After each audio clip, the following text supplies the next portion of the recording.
I love Halloween. It's my favorite holiday. I've decided to do something a little different for my costume this year. I'm not going to go with the standard things I do every year, like slutty nurse and slutty firefighter or anything like that. Instead, I'm going to go with something a little more non-traditional. I'm going to go as shaved Chewbacca. Wear absolutely nothing but a bandolier. That ought to go over well at work, right? Like, doesn't it bother anybody else that Chewbacca never wears pants in the Star Wars movies? I mean, he's 8 feet tall. Don't you think he'd have proportionally sized junk to go with that giant body? Like, how unsatisfied must Wookiee women be if 4-inch hair is enough to completely cover his third leg? No wonder Wookiees are so aggressive. And if he won't wear pants, then why bother with the bandolier? Like, we don't see him use it for anything. He's not doing anything with it, so why bother? Like, does one compartment have Altoids, maybe? Spare key to Millennium Falcon? Hair gel? Trojans? I mean, come on. An 8-foot-tall man bear who's been living among pint-sized hairless monkeys for as long as he has is probably prepared for anything to happen on that front at any time. And another thing that bothers me about all these movies is how dark they are. I mean, think about it. All these movies are the story of a bunch of teenage anarchists tearing down the government through a protracted civil war. Blowing up a space station the size of a small moon? That's a terrorist tactic if I ever saw one. What about all the janitors and food prep workers who were living on the Death Star? Innocent bystanders who died because of their proximity to a bunch of people these zealots didn't like. And think of it this way, what if the whole Alderaan thing was just a huge misunderstanding? Like, what if they were trying to blow up a comet that was going to crash into the planet? And they missed. Oh, the media would have a fucking field day with that one.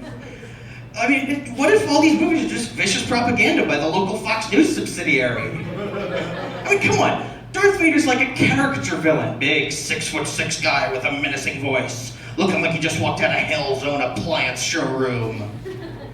What if he was just a chubby, asthmatic bureaucrat who was in the wrong place at the wrong time?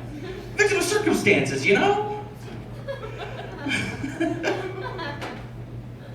I mean, come on, like, we all know it's never like that. The rebels are just too pure and righteous, and the Empire is too perfectly evil. Everybody knows it's never that black and white in real life.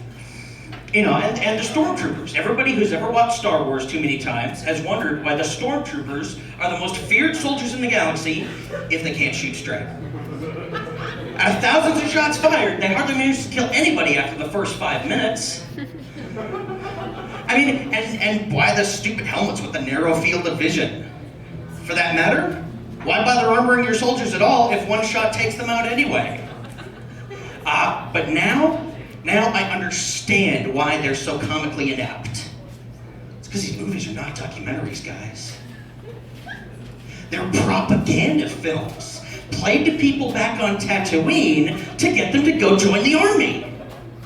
First, the movies make us sympathize with a bunch of radical terrorists with a religious bent, and then when you leave the theater, there's a rebel army recruitment booth right outside the door.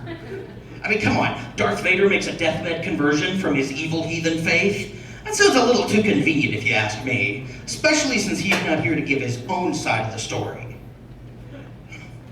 And, I mean, you know, who, after watching those movies, who wouldn't want to go fight the evil freedom-hating empire and go fly with these dashing human heroes and their 8-foot pet dog?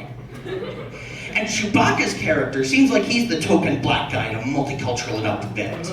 You know, kind of standing in for all those aliens who are fighting for our freedom too, just not, you know, in the frame. And it's so racist that it made his language unintelligible to anybody with Han. Oh, he's speaking that jive again, Han. What the fuck is he going on about? It all sounds like a drowning lion to me. Dude doesn't even get a medal at the end of the first movie, right? I mean, the least they could do is give the poor bastard some pants. Thank you very much. I'm Scott McMaster. Tobias, where are you?